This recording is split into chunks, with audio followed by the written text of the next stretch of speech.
So good morning, everyone. Thank you for joining us this morning for another Efficient Product Market call. I'm sure a couple of you were already up this morning in the early hours of the morning watching South Africa against Afghanistan. Luckily, it wasn't a long game, but we're finding ourselves in the final at the moment, which is a good thing. We're looking forward to that. It's going to be interesting to see who joins us there. Our money is most probably on India, but we'll have a look. The agenda for this morning, we're very privileged to have Paul Donovan joining us. He's the chief economist from UBS Global Wealth Management, which is based in Switzerland. Thank you for joining us, Paul. I'll welcome you shortly. After that, we're going to hand over to Etienne. That's going to give us his view on how he sees the world at the moment. Darby had a short piece that he sent us that we wanted to play to you guys this morning, but we're having some technical issues on our side.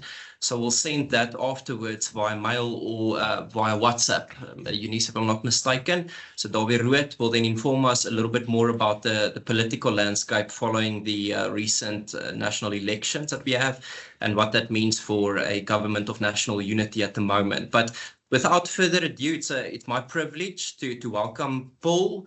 As I've mentioned, Chief Economist from UBS Global Wealth Management. Paul has established himself as a leading voice in global economics over the last 3 decades. And Paul, I don't know if I must mention this, but you started your career with UBS the same year I opened my eyes and said hello to the world. So it's been quite a journey for yourself, but Paul has delivered insightful analysis and commentary on economic trends that's been invaluable to investors and policymakers alike around the world. His expertise is regularly featured in major media outlets, and his commitment to making economics accessible to a broader audience is evident in his acclaimed publications, such as The Truth About Inflation, which is definitely next on my list to read. So I think it's safe to say, Paul, that you are a true expert in terms of monetary and fiscal policy out there. So if the audience have any questions with regards to whether the current budget deficits that we're seeing in different countries such as the US and France, is that sustainable? What does that mean for the longer term outlook of these countries? And also on the monetary side, especially given the fact that certain countries have started to reduce interest rates at the moment, and we're seeing perhaps inflation staying a little bit sticky in some places. I'm referring there to Canada. I'm sure some of those questions will start to pop up. But throughout his career, Paul Donovan has consistently demonstrated an exceptional ability to distill complex economic concepts into clear, actionable insights. And in my opinion, that's definitely what makes an economist truly a great economist. He's taking that everyday complex concepts that a lot of people on the street and even financial professionals don't necessarily understand, and delivering that in a very understandable language. So Paul, without further ado, I will be handing over to you. After Paul has provided these insights, we're going to open a Q&A session of about 10 minutes. Paul, we're just going to ask you a few questions if that's fine. But if the audience have any questions, please don't hesitate to post that in the chat box, and they will come back to you. Thank you, Paul. Thanks very much, and good morning, everybody. So before we get into the details of the economic and policy landscape, there is a very, very important health warning that we have to give. You cannot trust economic data. The reliability, the accuracy of economic data in real time has deteriorated very dramatically over the course of the last 10 years. We have far less precision in the economic numbers that are coming out. Now, why is this? Why are things getting so much less precise? Why are we seeing bigger and bigger revisions taking place more and more frequently? Well, essentially, there are 3 problems that are coming together here. The first of these is that the world economy is changing more rapidly than data can keep up. Data is not able to measure some of the changes that are going on in the global economy. One of the big areas this is a problem is in employment data, for example. What we have seen in recent years is a rise of self-employment and side hustles. People have got more than one income stream. We have portfolios of income. And the data just doesn't capture this properly. So, for example, in the UK, I have 4 jobs. Chief economist, UBS Wealth Management, as you heard, frankly, doesn't pay very well. Farmer, also doesn't pay very well. Academic, which doesn't pay at all. And as you heard, author, latest book still widely available, Ideal Gift for Friends and Family. Of those 4 jobs, only the UBS job appears in the data.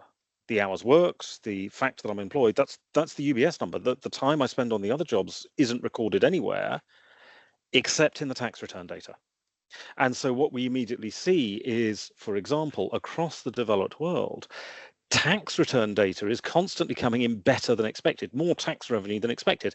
Now, given that people do not voluntarily pay tax, they don't have to, what that is telling us is that we're missing parts of the economic activity. Second thing which is causing problems with economic data, and this is particularly acute in the United States, is political bias, partisanship. If you ask a Republican at the moment, how are things going? They will tell you it's absolutely terrible. Communism has taken over in Washington, D.C. This is the worst it's been since the Great Depression. If you ask a Democrat, they'll say, well, thank goodness Trump isn't in charge. It's far better than during his presidency. Absolute polar opposites. And political bias is creeping in to all forms of economic data. If you ever have a spare 5 minutes, I thoroughly recommend reading the comments section of the Dallas Federal Reserve Survey of Manufacturing, because it's absolutely hilarious. There's conspiracy theories left, right, and center in an official Federal Reserve survey coming from the respondents. And then the third thing is a general problem with surveys. So nearly all economic data is survey based.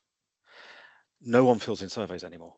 The response rate has absolutely collapsed. So non-farm payrolls in the United States, arguably the single most important statistic in financial markets. It dominates the policy debate and so on and so forth.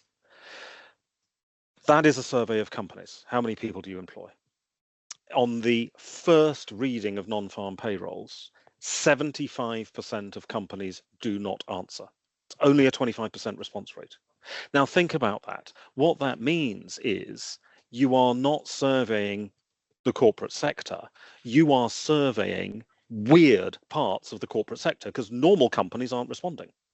And even after revisions, even 2-3 months down the line, when more responses come through, you're still talking about below 50% response rates on these surveys. Now, you go back 10 years, these were 75-80% response rates. So all of this combined together has really weakened the quality of data. It means we're a lot less certain about what's going on. What I would say is that when we're doing analysis of the markets and where the economy is going, we have to look, I think, at 2 different aspects. The first is to have as broad a range of data as we can possibly find, because that is going to help get a better sense of the general direction. Doesn't give us the precision, but it gives us greater confidence that we're getting the direction right, to look at a very broad range of indicators. Secondly, I think there is a hierarchy of data quality. So up at the top, we have data there is a legal requirement to provide. So bank lending data, for example, banks are legally required to provide information on bank lending, credit card data. That is all reliable. Tax return data, maybe not for every country, but for most countries, tax return data, legal requirement, high compliance, reliable data. That sort of information is the top quality stuff. Next level down is what I would call big data. We know how many cargo ships are sailing around the world today because satellite imagery can tell us that. We know how many cars are parked outside a Ford factory in their a finished product car lot because satellite image can tell us that. There are certain things we can measure factually. Now, this is not top quality data because what we do find sometimes is that there is an error in interpretation with these numbers. So we've got to be careful on that. Famously, in 2021, Bloomberg wanted to work out how many people were returning to the office after lockdown in London. And so they set up the Pret Index. Fantastic concept. Go to the Pret-a-Manger sandwich chain, wildly popular in the City of London, and ask Pret-a-Manger how many sandwiches they're selling each day. More sandwiches, more people back to the office. Absolutely brilliant. 100% inaccurate, got it completely wrong. Why? Because, well, in 2021, UBS in London, we had not reopened our office fully. We had maybe 20% of staff there, mainly traders, because they're expendable. So, economists and so on are obviously being kept in careful isolation. We can't risk the economists, only the traders are allowed back. With only 20% staff, UBS, ever mindful of its shareholder value, is not going to reopen the staff canteen. And so if the trader wanted a sandwich at lunchtime, they couldn't, as they used to, go to the staff canteen. They had to go to Pret-a-Manger. So the rising sandwich sales was actually indicative of the fact that no one was returning to the office.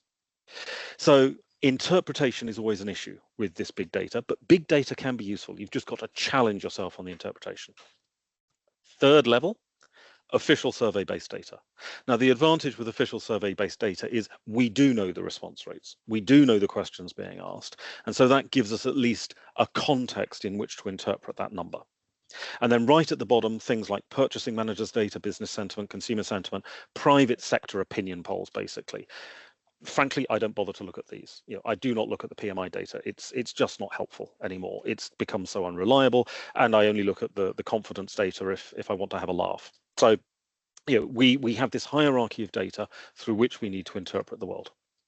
So, as I'm sure you appreciate, I've just spent 5 minutes explaining why for the rest of the presentation, it will not be my forecasts that are wrong. It will always be the data that is wrong. My forecasts are always going to be 100% accurate. Where are we then in the global economy? Well, what we were looking at the start of this year was for 3 broad trends in developed economies. And I would argue that these 3 trends are actually playing out. So the first trend was that we were expecting there to be a slowdown in growth compared to the experience of the last 3 years, but not a collapse in growth. The second trend was that we were expecting inflation to continue to slow down. And the third trend was that we were expecting central banks to follow inflation lower. So as inflation came down, we were expecting central banks to be cutting interest rates. And I would argue that more or less those 3 trends are intact. So on the first point, we have seen a slowdown in activity across most major economies from the levels that we've had over the last 3 or 4 years. That reflects the fact that we have had a restrictive fiscal and a restrictive monetary policy.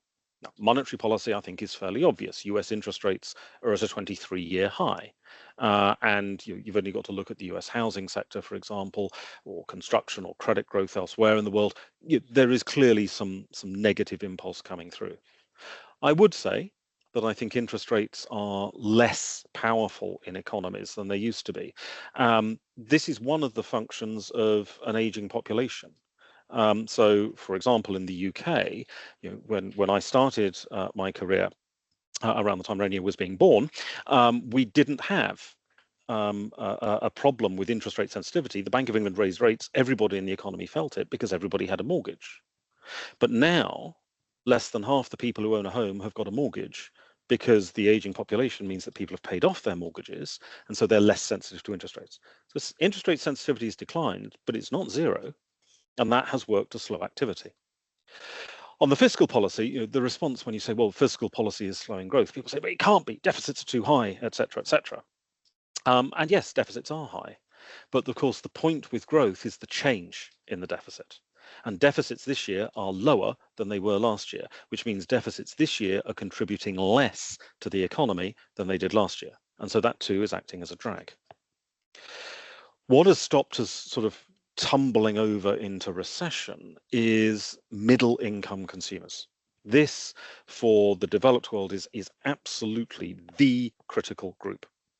Because if we look at the overall spectrum of income, the top 20% of consumers, very, very powerful, lots of spending power, but their spending power doesn't change very much. They tend to be very stable in their spending behavior.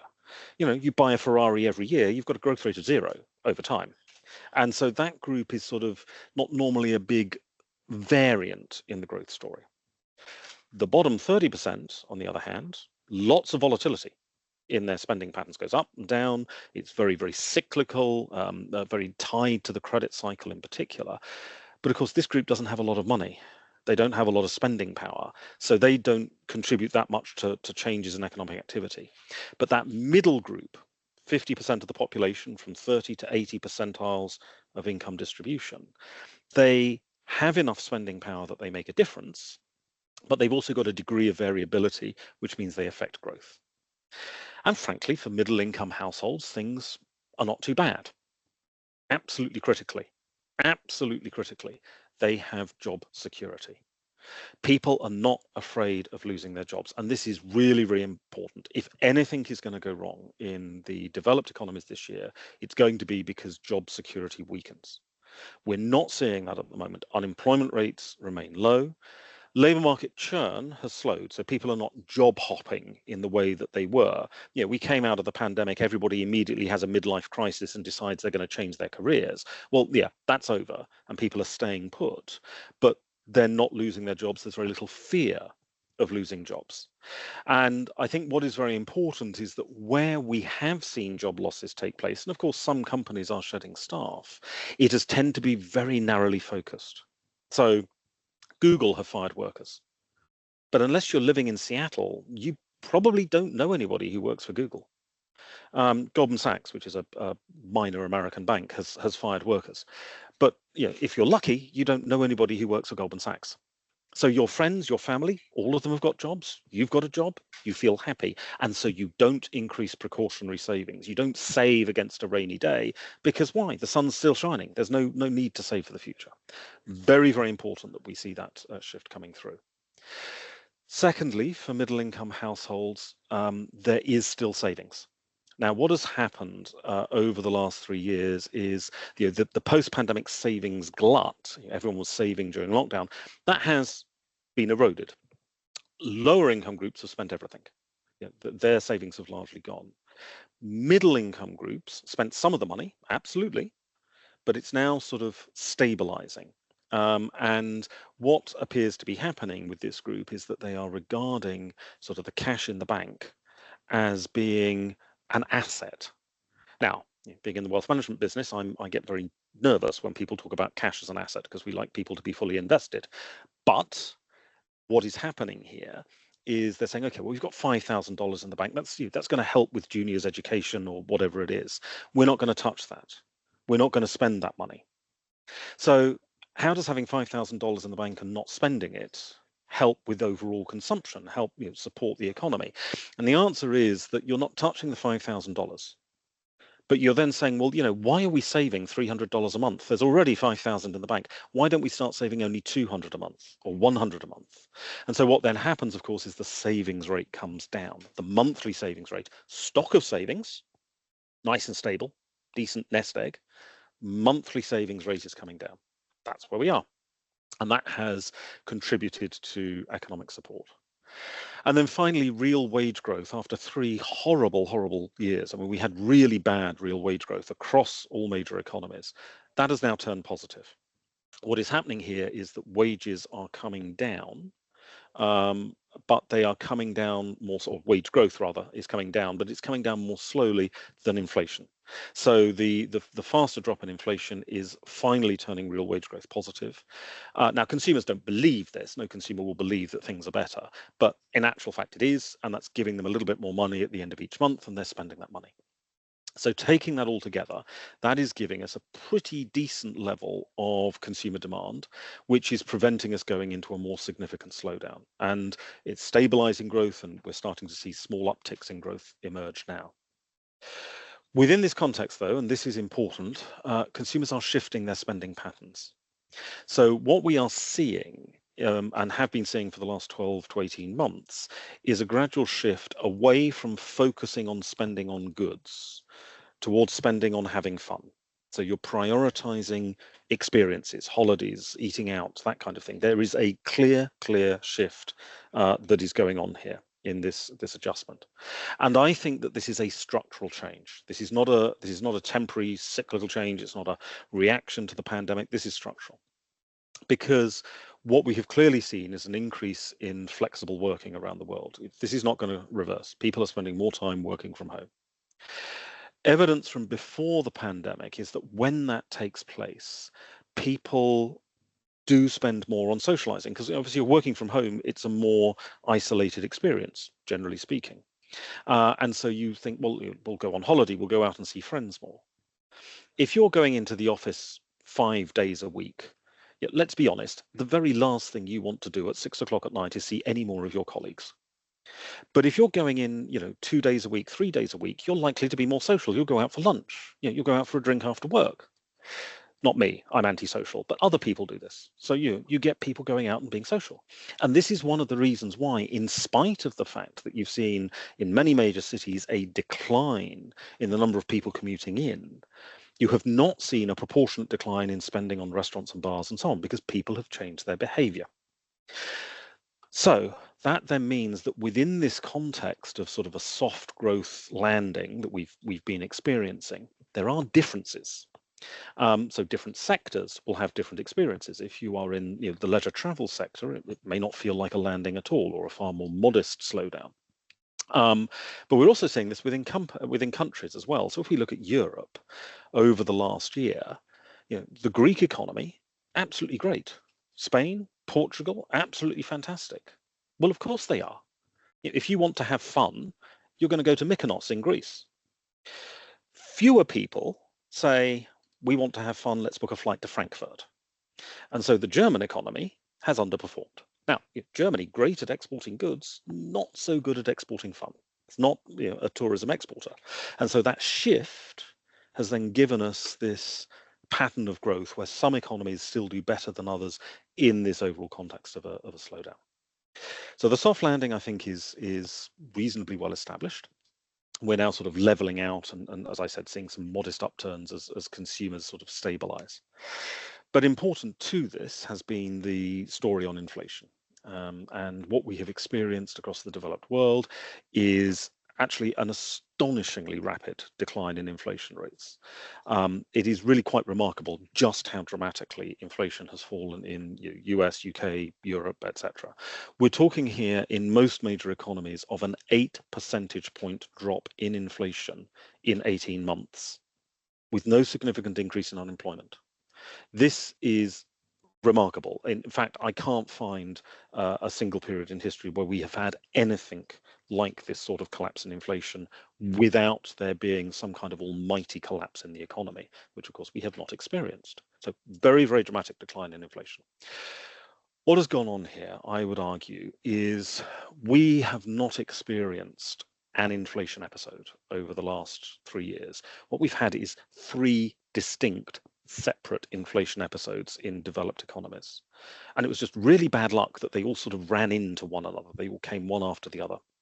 So the first inflation episode was back in 2021, and it was transitory or temporary inflation. Everyone came out of the pandemic with money to spend, and they spent it. But you remember back in 2021, lots of economies still had restrictions in place. You couldn't travel, you couldn't eat out, socializing was still quite difficult.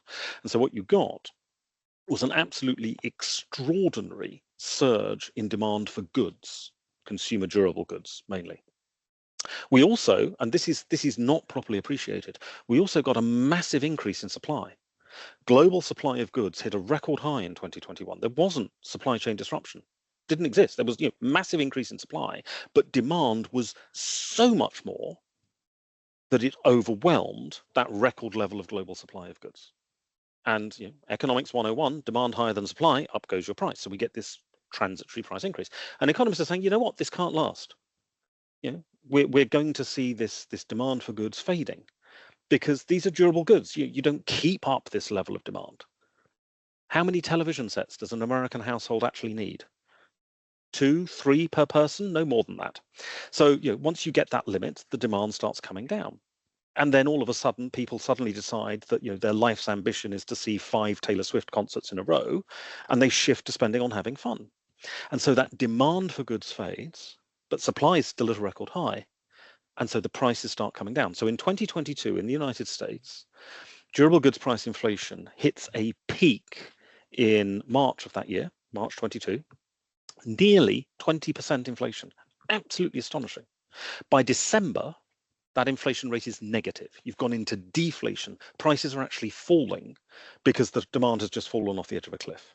And with slightly different timing, same everywhere else in the world. But the problem is that peak was March 22.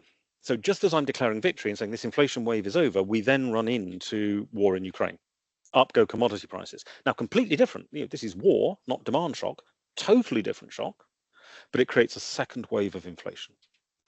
As that starts to fade, as people adapt their energy consumption, as energy supply chains reroute, that starts to fade as a form of inflation. But then we come on to the third wave of inflation, and this is the controversial one: profit-led inflation. So profit-led inflation is when retailers, so it's people right at the end of the supply chain, convince their customers that it's not their fault they're raising prices. The supermarket says, look, we don't want to raise the price of bread. But the war in Ukraine, you can see a huge thing. It's on your Twitter feed every single moment. That's pushed up the price of wheat. So obviously we've got to raise the price of bread. And the customer thinks, well, yes, I don't like the higher price, but I believe that that's fair. What of course is going on is the supermarket's increasing profit margin. And it's got nothing to do with the price of wheat, which is largely irrelevant to the price of bread. The expansion of profit margins has been significant. So in the United States, retail profits as a share of retail GDP, so that's profit margin for economists, went from 14% to 21% in 2 years. Now, you are not telling me that you're increasing your margin by half without it having any implications for inflation. But what has happened this year is customers have finally woken up to this. And the supermarkets are saying, look, it's not our fault we're raising prices. And the customer is saying, yeah, right.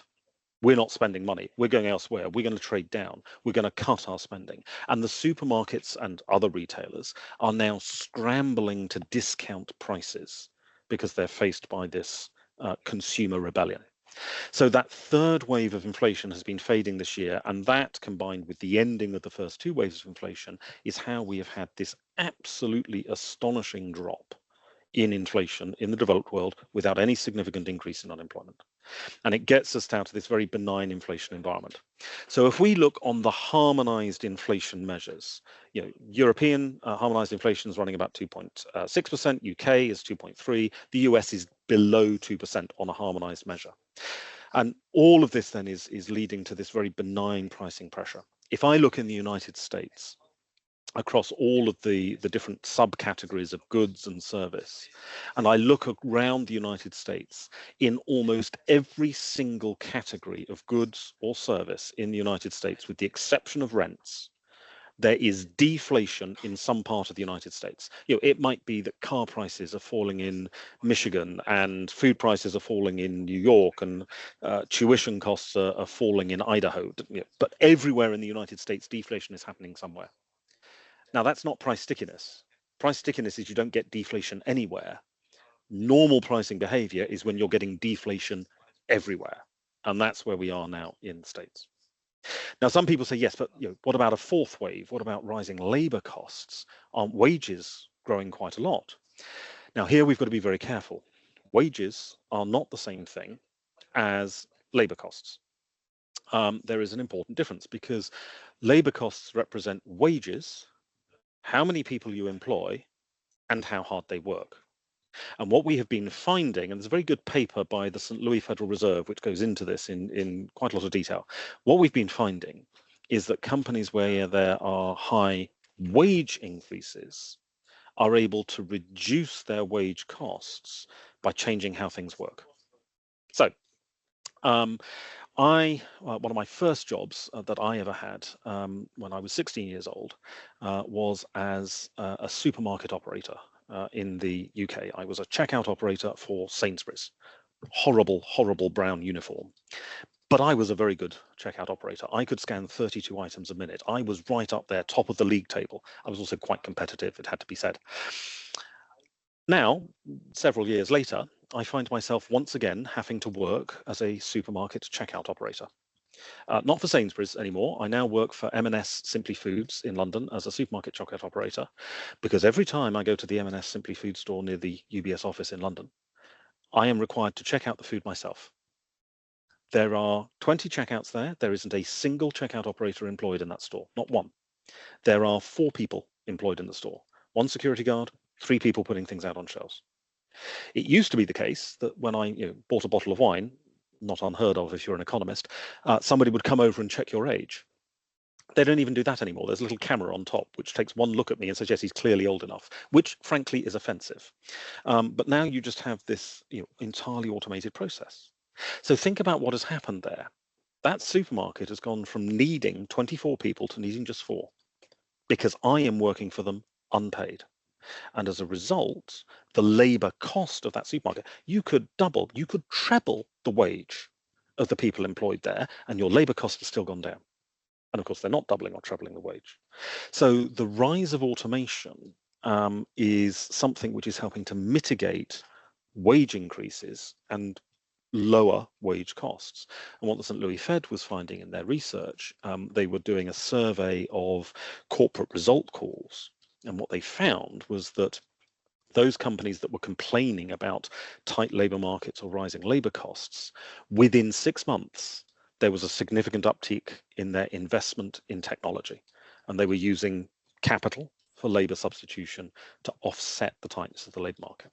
So I don't think that we're going to see significant labor cost issues coming in. I think that this is still something which is going to be fairly limited.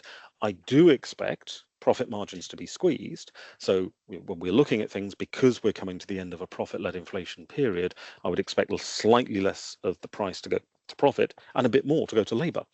Because frankly, it should after 3 years of negative real wage growth. But I don't think the labor costs are going to be contributing to the inflation picture particularly. So no fourth wave of inflation. What that then brings us to is the policy response. Now, our view all year has been that central banks do not want to stimulate economies this year. They don't want to try and boost growth, with the obvious exception of the People's Bank of China. So in the developed world, we're not looking to stimulate growth. But we similarly do not want to restrict growth. You don't want to be pushing down on economic activity. Now, with inflation coming down as quickly as it has done, if a central bank does nothing, it's going to be pushing down on growth. Because if a central bank does nothing, the real inflation-adjusted interest rate is going to be going up, and it's going to go up quite quickly. And central banks do not want to be experiencing that with economies where growth is okay, but not great. So we have expected that central banks would follow inflation lower, cautiously, obviously, because remember, data isn't precise. So you don't want to rush things in case the data is revised into a different direction, but cautiously following inflation lower. And that's what we've seen, because if you look, of course, the Swiss National Bank is the first to cut rates of the major central banks, if you think the Swiss National Bank is a major central bank. And why are they cutting first? Well, because their inflation rate is low, because their inflation rate is just not threatening. So they're obviously following their inflation lower. Swedish Riksbank is the second one to cut. Now, Sweden is interesting because Sweden was cutting rates with inflation above its target. But it had come down so much. They said, yes, look, we still need inflation to come down further, but because it's already fallen so much, if we do nothing, we're going to be tightening far too much for the economy. So we still want to be restrictive. We still want to be pushing down on inflation, but not this much, only this much. And so they've cut rates twice, and they're likely to cut again later this year, though probably not today. Then the European Central Bank has cut. The Bank of England did not cut, though it was a close run thing, I think, at the June meeting, but they're going to cut in August. I mean, that's been clearly signaled that they're getting a cut. So the one central bank that is we're still waiting for is the Federal Reserve. Now, here I think the problem is essentially with the Fed's leadership, not with the economics. The economics to me is screaming, cut rates to keep real rates stable. But unfortunately, Fed Chair Powell is not an economist. Fed Chair Powell is a lawyer. Now, to be very clear, I have nothing against lawyers. Several of my friends are lawyers. Lawyers should not be running central banks, however. They are simply not qualified. Powell made, I think, 2 serious policy errors back in June of 2022, just as inflation was peaking, actually. He really messed things up at the peak of inflation. The first of these was he stressed data dependency. And what that means is the Powell Fed is obsessing about the very last data point that has come out. But as I've already said, the data is unreliable. It's not precise. So this is just a really weird strategy. He's not taking a big picture, medium-term view. He's responding to whatever the last number is that Bloomberg has provided him. But the second thing that he did was, I think, he elevated the relative importance of consumer price inflation. And that is troubling, because consumer price inflation in the United States is not really that closely linked to the real world. The largest single component of consumer price inflation is the housing measure, owner's equivalent rent. It's fully 1/4 of the index. And owner's equivalent rent is a complete fantasy. It is a price that absolutely nobody pays, has ever paid, or will ever pay. It's made up in a dark basement of the Bureau of Labor Statistics, completely unrelated to anything going on in the real world. Now, that then is a problem, because owner's equivalent rent, for various technical reasons, has been higher than CPI. So it's been pulling up, you know, the non-rent components of CPI to give you a higher overall figure. And that distortion has meant that while harmonized inflation has fallen to below 2%, the personal consumer expenditure deflator is a whisker away from 2%. The headline CPI has not come down as much. And because Powell wrongly elevated that importance, what that has then done, I think, is delay the rate cuts. Now, I still think they're coming. I think we'll get a couple of rate cuts this year still. September and November is possible. November is after the election, well, after the vote, possibly not after the result, or December. So I think we can still get 2 rate cuts, and that's fine. Elections don't really influence the Fed in the States, other than the fact that they tend not to move in October if there is an election in November, simply because that's considered to be too close. So I think we can still get a couple of cuts coming out of the Fed. What happens next year in part depends upon where we are going with regards to things like tariff policy and so on, and that's dependent on the election, and that, of course, is extraordinarily messy. But I think that the bias, all things being equal, would be for the Fed to continue to reduce rates over the course of next year, again, following inflation lower. So the monetary policy cycle, I think, is towards easing. We're not going back to the lows that we've had in the recent past, certainly not going back to negative rates, which don't really work in my view. But I think we will see a desire to keep real rates more or less stable. And as inflation continues to moderate, and as central banks catch up to the past declines in inflation, that implies that, you know, something like a quarter point a quarter as a very rough rule of thumb. I think that's what we'll be seeing the major central banks cut over the course of the next year and a half or so. So when we look at the global economy, at the cyclical position overall, what we're talking about is a situation where we've had a slowdown in growth, but it's not been catastrophic, because we are seeing middle-income consumers remain very supportive of the economy. The 3 waves of inflation that marked the last 3 years, they're all over. And we're now moving back into a disinflation period. And we should not be underestimating the technological impact on wage growth by productivity, by our efficiency, which is really mitigating that as a threat for inflation. And given that, I think central banks need to respond with a series of rate cuts.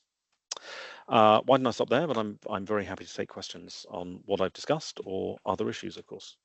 Thank you very much. Thank you very much. Thank you very much. Put all the speakers off. That's very insightful. Thank you very much for your time. I really appreciate you coming and giving us a nice overview about what's happening in the world. Just from my side, I have 2 questions for you. The first relates to what you said with regards to job security, especially in the US. The US is a big market for every type of investor, because most liquid market in the world, largest market, most opportunities, obviously, especially for equity investors.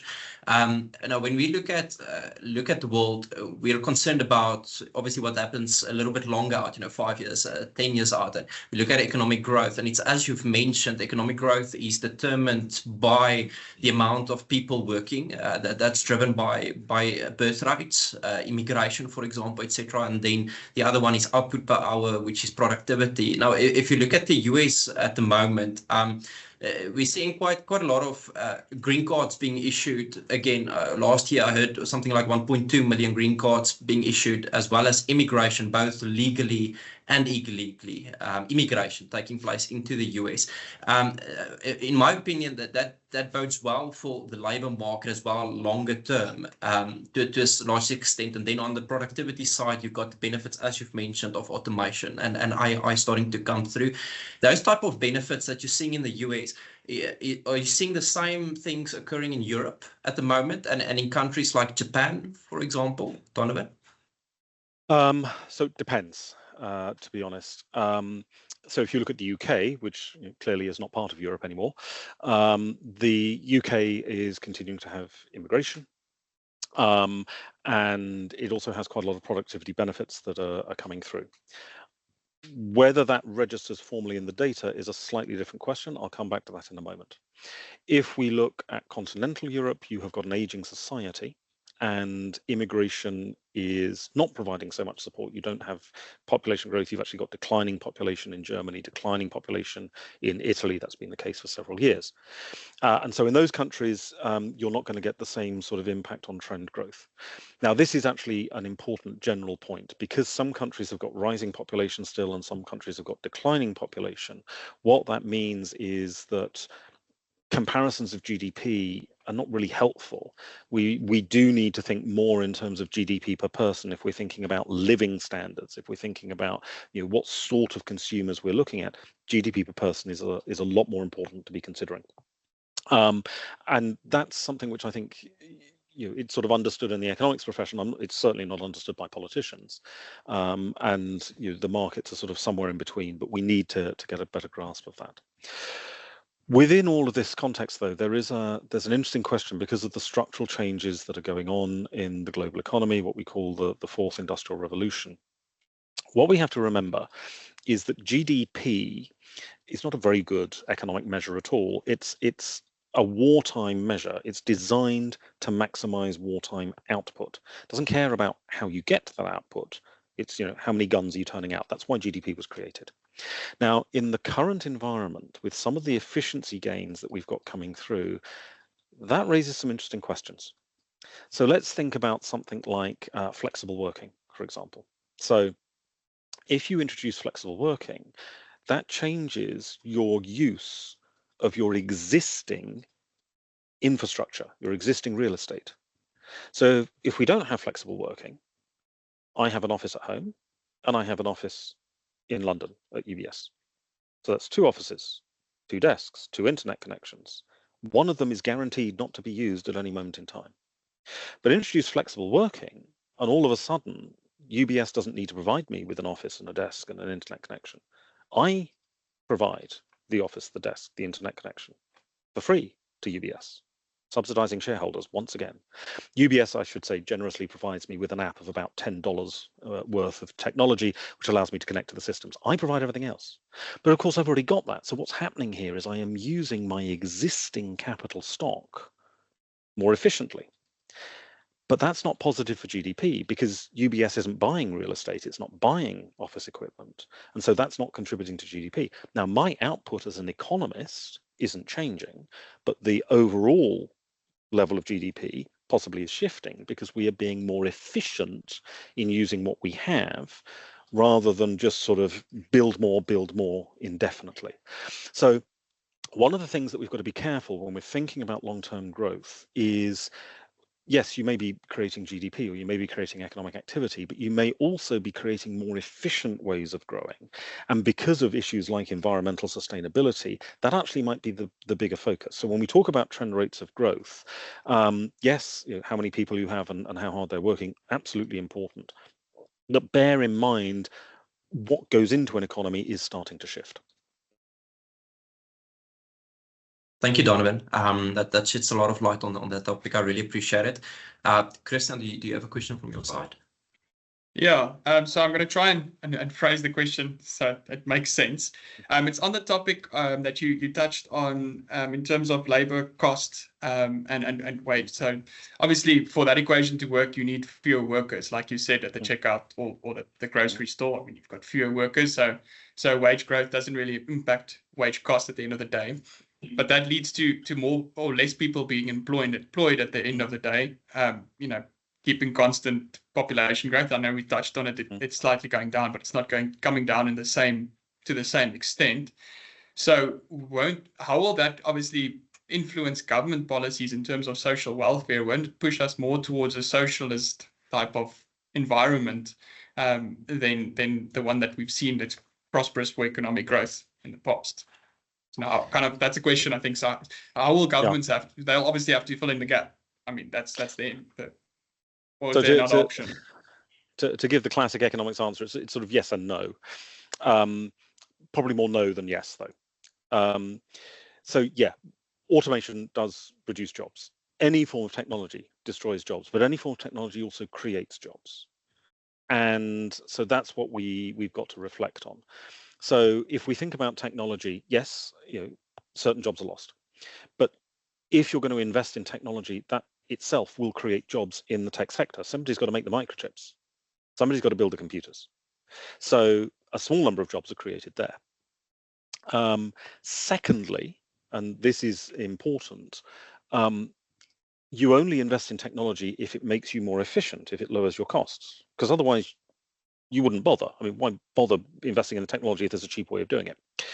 But what that then means is that you lower barriers to entry. So if I can give an example here, if you go back 15 years, relatively few people are employed in the television and film industry because it's very expensive to make a film or a TV program. And so people aren't employed there because it's high cost.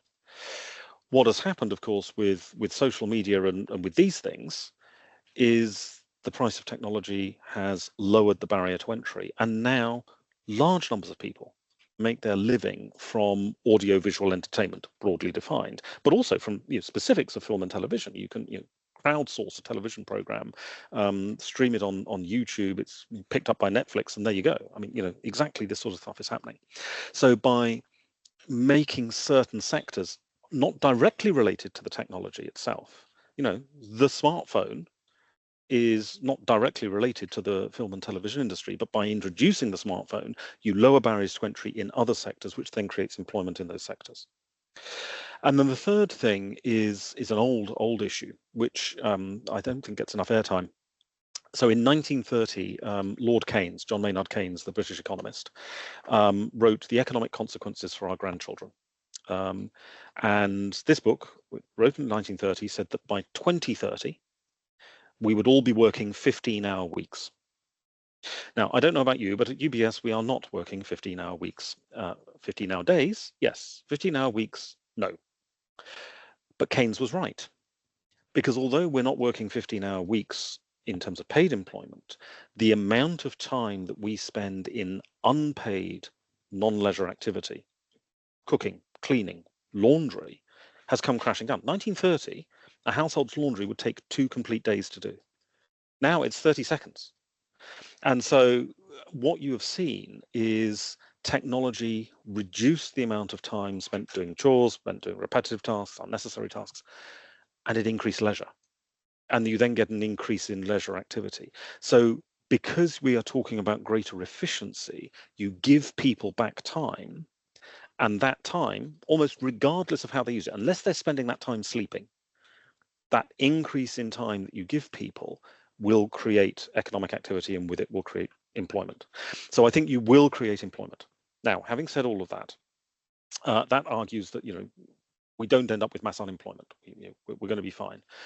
On the other hand, what this is going to do, what all these changes are going to do, is lead to insecurity, because with the process of change, obviously, some people go up, some people don't. Some jobs will cease to exist. And if you are in one of those jobs, you're going to be very scared, not only about the loss of income, though that's significant, but also, and I think politically this is very important, about the loss of social status. And then your next door neighbor, 19-year-old next door, is making a fortune live streaming themselves playing computer games on Twitch. That's not a job you can do. And you get very, very resentful. And so we get what we call scapegoat economics, where you try and blame it. It's not my fault I've lost my job. It must be the fault of immigrants or foreigners or drag queens, whatever you're going to blame, you blame a group. And that encourages prejudice politics. What it also encourages, though, is an attempt to try and smooth things out. So you do then get demands that the government step in and provide some kind of equalization, they provide some kind of income support and so on. Now, the irony here is that although you'll see, the government must help, the government must provide support as being a demand, actually it tends not to make things that much better, because it is rarely the loss of income that is the real catalyst for scapegoat economics and prejudice politics. It's important, but actually it's the loss of social status. And somebody does not tend to feel that receiving government handouts is compensation for their loss of social status. So it doesn't necessarily make society any more stable, but there would still be demands for that increase in government intervention. So on the job side, no, because over the course of 10 years, this will all even out. But because of what we would call frictional employment, the fact that the unemployed lawyer's clerk is not going to become a TikTok sensation, that is going to be the problem. And that is where you will see some demand for government. So long-winded answer of basically saying that I think government is going to play a larger role in economies in the future than it has done in the immediate past. The world becomes a little bit more French, to put it another way. That's the sort of, we're moving in that direction. But I don't think that this is going to be necessarily hugely socialistic, and ultimately we don't have mass unemployment in the long term, that we may have frictional unemployment in the short term. Excellent answer. Thanks. Paul, before we conclude, thank you very much. A final question just from my side is with regards to, so in the 1930s, you had the Great Depression from 1929 to 1932. Going out of the Great Depression, governments obviously started to stimulate, they decreased interest rates, and then by 1936, the whole the process started to reverse again, and then you went into the Roosevelt recession, 1937 and 1938. Back in those days, you didn't have a Greenspan put or a Powell put, in the markets. In today's time, you do. That leads to, you feel like that leads to excessive risk taking by various market participants, whether from the corporate side or consumers or retail investors to a large extent. Are investors placing too much faith in the central banks, to come to the protection, and that's leading to excessive risk taking that we haven't seen, anywhere in history in the past, and that might lead to something eventually? Or do you think that rationality will prevail at that? So I think central banks have been part of this issue, although of course we've had bad return years. And so I think the idea of sort of the Greenspan put equivalent has faded somewhat. In extremis, if the financial system becomes disorderly, you would expect the central bank to step in, as happened in the pandemic. But that, I think, was justified. That's what a central bank is supposed to do, because that's a tail event, or the trust debacle in the UK. But that, I think, is a very good example that what happened with the trust debacle is the Bank of England comes in and says, right, the market has become disorderly. We're going to bail you out for 2 weeks. At the end of 2 weeks, you are on your own. And if you are not capable of sorting yourself out in 2 weeks, you shouldn't be in business. And we will have no problem with closing you down. And so what you have there, I think, is a good example of, look, this is a really extreme event, but it doesn't mean the Bank of England's providing money forever. There's a 2-week window of opportunity to stop this tail event and disorderly financial markets, and then we go back to normal. So I think that that's the sort of thing that we will continue to see. Tail events, you get a response. Having said that, I do think that there is a specific group that have a dramatic shift in risk appetite, and which will continue to engage in high risk solutions, and that is the younger generation. Now, I don't want to stereotype here. This is not universal across all geographies and so on, but what has happened in many jurisdictions is something that I saw actually at the start of my career. At the start of my career, I was a Japanese economist, and in the early 90s, that was a wild place to be an economist, because you'd got to a stage where the younger generation in Japan in the early 90s had zero prospect of buying their own home. They might inherit, but they would never be able to buy. And that's important because, of course, for most people, the home is the single most important asset that you own. Now, if you have given up on buying the single most important asset that most people own, that changes your savings behavior. Because why bother saving? So what happened in Japan, and what we are seeing today elsewhere in the world, is you get a division. That some people will say, well, why bother saving at all? And you then get conspicuous consumption. So again, somewhat stereotypically, in Japan in the early 90s, it was the office ladies, going on coach trips to Paris and clearing out the Champs-Élysées of designer handbags. Extraordinary items compared to their income. They're spending 20% of their annual salary on a handbag. But why not? What's the point of saving? But then the alternative is to gamble. And so you see the rise of the pachinko parlors in Japan in the 90s. And this is because, well, why not? Gambling is fun. And, the alternative is conspicuous consumption, also fun. We want to have fun with the money. And if it pays off, then we get to buy the house. And if it doesn't pay off, well, we were never going to get a house anyway, so what does it matter? And if you look now at what has been happening in the global economy, look at crypto, look at NFTs, look at meme stock investing. I mean, this is just gambling without, frankly, very much disguise about it. And you also get the rise of conspicuous consumption from the younger generation.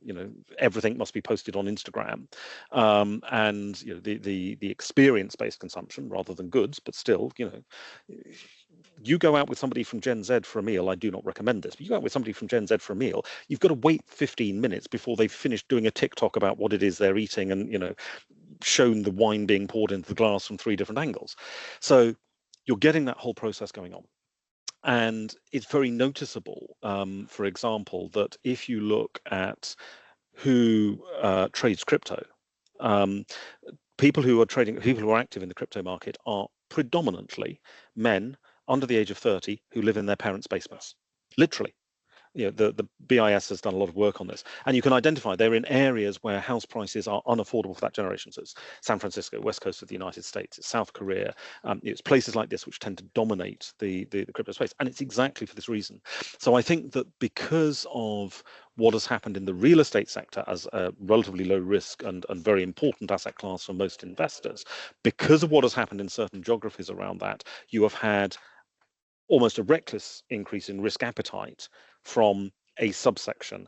That is not going to change unless you're changing something in the physical economy. Central banks have some influence on that, but ultimately you need more houses or more apartments to change that particular form of behavior, which is what happened in Japan over time. As property prices started coming down, that behavior then reversed. I need to agree with that, Paul. You see how Mark's also saying every now and then new generation come into the markets and they haven't experienced what the previous generation have experienced. So that's why investors generally they suffer from very bad short-term memory. But thank you very much for your time. We truly do appreciate it. You say the copies of your books are only being circulated amongst family members and friends, or when can we expect them on the shelves?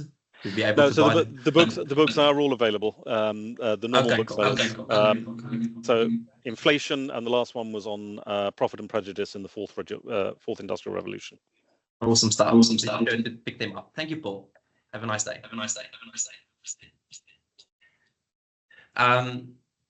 you very much for that. So next on the agenda, Etienne, I believe I will now be handing over to you. Etienne will give us his views of the world at the moment, which should also be very insightful. Thank you, Renier. Yeah, I think that was quite an insightful presentation for Paul. I think bring us up to scratch with what's going on the global economic front. I think a lot of people, since we spoke last time, I think it was just 2 days after the election, with Darby, and had some views about what's going on. I think, unfortunately, yeah, there's still a lot of uncertainty. I see just so now that they're still deliberating between the DA and the ANC. Seems that they can't come to a final conclusion on the cabinet. So a lot of uncertainty prevailing. Yeah, so at the moment, market's not doing a lot, but we have seen quite a positive spark last week, and also on the currency. And I think I just want to take a couple of minutes to sort of take a step back and let's just have a look and see what has in fact happened. I think the currency, the rand, as we've seen over the past 10 years, it moves more than 3% per week to either side, strengthening or weakening. But sometimes in the long run, yeah, it tends to be a lot of up and down. And a lot of people are asking what is good levels. Now, the currency is, well, very close to impossible to call exact levels. I think this chart is the last 10 years, and that just illustrates what's happened. So the currency have weakened by 5.4% per year over the past 10 years. So overall, the trend is your friend. The trend is going with you, but one just needs to avoid the disasters in the short run. In the long run, it will add to your rand return if you're invested offshore. But if you do it in panic and emotion, when some catastrophic event took place, it can be detrimental. As you can see there in 2020, well, in 2015, just when Nene was fired, we basically had a 30% weakening, and then it strengthened. Well, actually all along, we're back at the same levels. That touched 18 Rand, and we're basically back at 18 Rand 19 years later. Then beginning of 2020, it was just a downgrade. Our sovereign rating got downgraded and COVID broke out, more than 30% weakening. And then also it came back basically all the way. Now we can see in the last year, end of 22, there was the question with the money in the sofa from Ramaphosa, and where there was speculation that he was going to resign. Then it spiked out again, and it came back. And now one can see it's basically had a sideways movement over the last year. Bottom line is the euro, just to show that over the past 10 years, the euro weakened by 27% cumulatively. So that's basically almost 2% per year against the dollar. So one can see there where the lines are just too far apart. It's not advisable to do anything.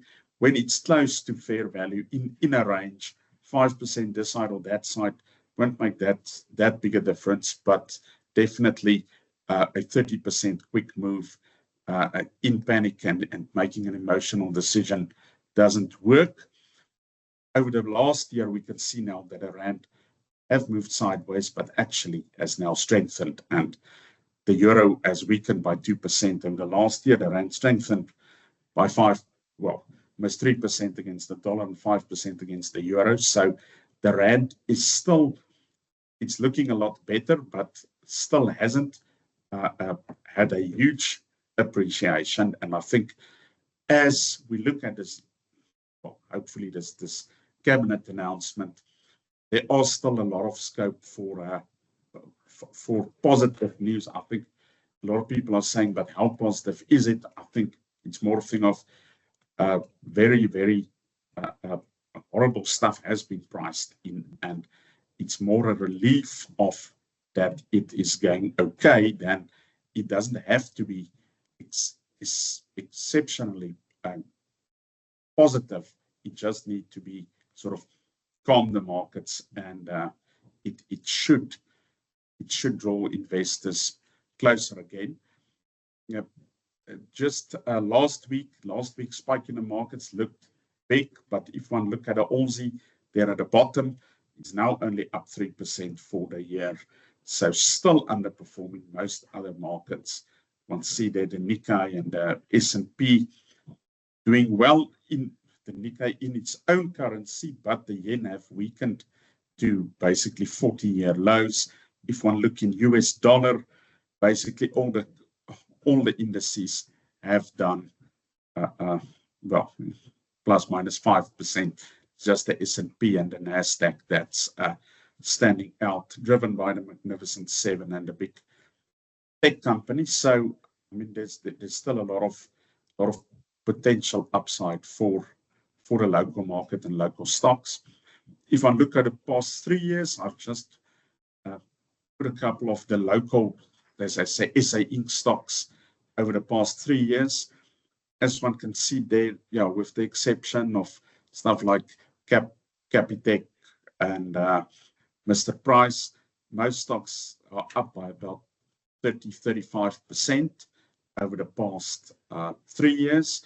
And most of them have done 10-12% in the last week and a half. So that just shows that age-old thing of if you miss the best 10 days or best 10 or 20 days in a 5 or 10-year period, your return can look dramatically worse. If you look 2 weeks ago, you would have said it was horrible. Now all of a sudden it's looking much better, but still stocks are looking quite cheap compared to their emerging market peers. So definitely, I think we just need confirmation of stability in the government. Then we can see a bit of an uptick further.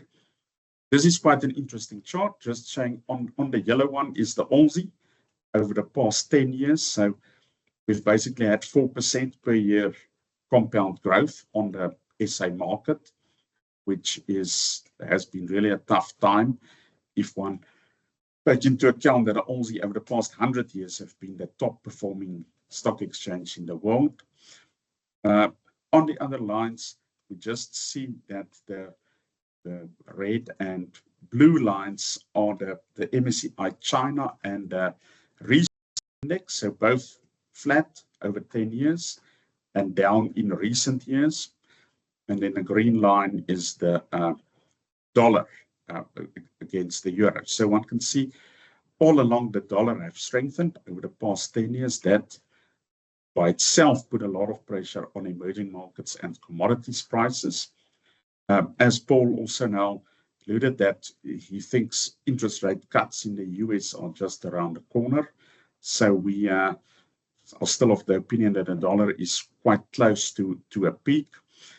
Chinese People's Bank of China are pressing hard to get stimulus into the economy. So 50% of the Aussie is made up by resources and NASPERS, which is closely tied to China. Resources also very closely tied to China and to the value of the dollar. So if the dollar weakens, it can bode well for China and resource stocks.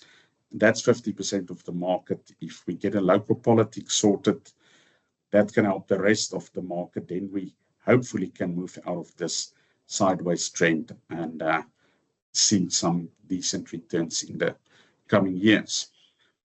Just again showing a 10-year chart here on First Rand, just to put into perspective what's happened over the past week or two. It looked like huge jumps that we've seen. It was 8 and 9 and 10% per day on some days, but we're basically now at the top of the channel that we've seen for the past 10 years. And hopefully this can now become support. It used to be resistance. If it can break out of this should be support, and then we should see the market continue to make new highs. Same with something like NASPERS. Over the past 10 years, it had a quick rise to about 2020. It has come down, and it's only back now in recent days at that level, at that highest level what it was. Again, if it breaks through, then this level tend to be support instead of resistance, and then we can see a good advances. I think just to conclude, as a lot of you know, we changed our best view strategy in recent months, about 2 months ago, to the dynamic equity blend portfolio. That's the new name, just to show the strategic asset allocation that we have at the moment. It's actually done quite well. We have 32% SA equities that have done well. I'll show that on the next slide. The SA bonds actually outperformed SA equities over the past month, up by about 5.5%. SA equities almost 4% up. Emerging market equities also doing well and showing clear signs of life that there can be a rebound. And in developed market equities, in rand terms, held back by the strengthening rand, but still very close to unchanged. Not big losses there because of the robust global market. So overall, this portfolio is performing very well now. It's doing what it should. It's widely diversified, and it's giving returns from different sides, and whenever the local market is doing well, the rand can hold the global back. But again, on the flip side, when there's then uncertainty locally, the weakening rand helps the global, and over time they should both give you a good return. And then just to show what's happened on the local market, we have our UBS, UBS listed our local note in end of September, October last year.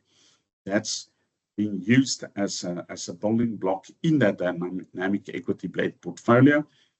And since last October, we've basically 4% ahead of the all share index of the benchmark. Year to date, we're up 7.5% when the market's up 3.5%. So we're very excited about that performance. That makes up a significant part of that portfolio. And we'll report on that as time goes on, every quarter on the new portfolio. But for now, I think we're very happy with the positioning.